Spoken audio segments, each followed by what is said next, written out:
एक बार सुमेरु पर्वत पर बैठे हुए ब्रह्मा जी के पास जाकर देवताओं ने उनसे अविनाशी तत्व बताने का अनुरोध किया। शिव जी की माया से मोहित ब्रह्मा जी उस तत्व को न जानते हुए भी इस प्रकार कहने लगे, मैं ही इस संसार को उत्पन्न करने वाला स्वयंभू अजन्मा एकमात्र ईश्वर अनादि भक्ति ब्रह्म घोर निरंजन आत्मा हूँ। मैं ही प्रवृत्ति उर निर्वृत्ति का मूलाधार सर्वलीन पूर्ण ब्रह्म हूँ।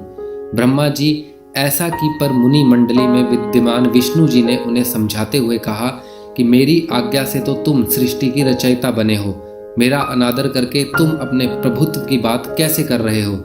इस पर ब्रह्मा जी और विष्णु जी अपना अपना प्रभुत्व स्थापित करने लगे और अपने पक्ष के समर्थन में शास्त्र वाक्य उद्धृत करने लगे। अंततः वेदों से पूछने का निर्णय हुआ तो स्वरूप धारण करके आए चारों वेदों ने क्रमशः अपना मत इस प्रकार प्रकट किया। ऋग्वेद, जिसके भीतर समस्त भूत निहित है तथा जिसने सब कुछ प्रवृत्त होता है और जिसे परमात्मा कहते हैं, वह एक रुद्र रूप ही है। यजुर्वेद, जिसके द्वारा हम वेद भी प्रमाणित होते हैं तथा जो ईश्वर के संपूर्ण यज्ञों तथा योगों से भजन किया जाता है, सबका दृष्टा वह एक शिव ही है।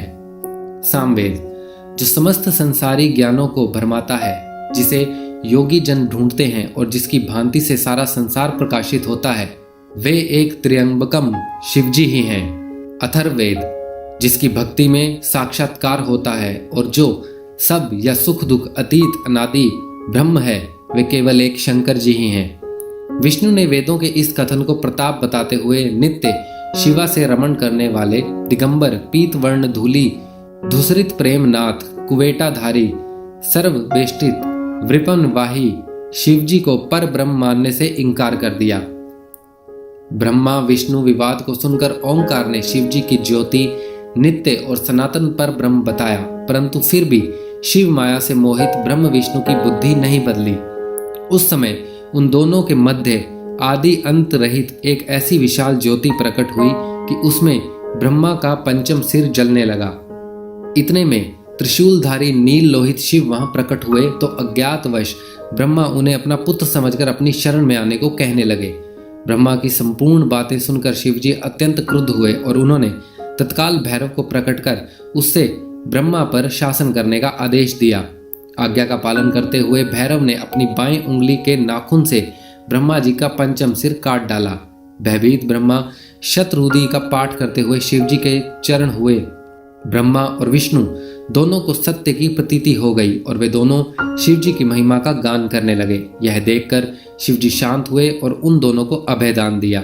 इसके उपरांत शिवजी ने उनके भीषण होने के कारण भैरव और काल को भी भयभीत करने वाला होने के कारण काल भैरव तथा भक्तों के पाप को तत्काल नष्ट करने वाला होने के कारण पाप भक्षक नाम देकर उसे कांशीपुरी का अधिपति बना दिया और फिर कहा कि भैरव, तुम इन ब्रह्म विष्णु को मानते हुए ब्रह्मा के कपाल को धारण करके इसी के आश्रय से भिक्षावृत्ति करते हुए वाराणसी में चले जाओ और वहां उस नगरी के प्रभाव से तुम ब्रह्म हत्या के पाप से मुक्त हो जाओगे। शिवजी की आज्ञा से भैरव जी हाथ में कपाल लेकर ज्यों ही कांशी की ओर चले, ब्रह्म हत्या उनके पीछे पीछे हो चली।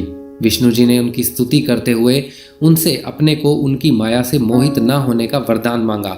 विष्णु जी ने ब्रह्म हत्या के भैरव जी के पीछा करने की माया पूछना चाही तो ब्रह्म हत्या ने बताया कि वह जो अपने आप को पवित्र और मुक्त होने के लिए भैरव का अनुसरण कर रही है। भैरव जी ज्यों ही कांशी पहुंचे त्यों ही उनके हाथ से चिमटा और कपाल छूटकर पृथ्वी पर गिर गया और तब से उस स्थान का नाम कपाल मोचन तीर्थ पड़ गया।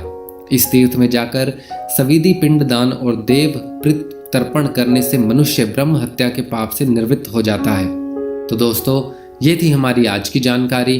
उम्मीद करते हैं आपको बहुत पसंद आई होगी।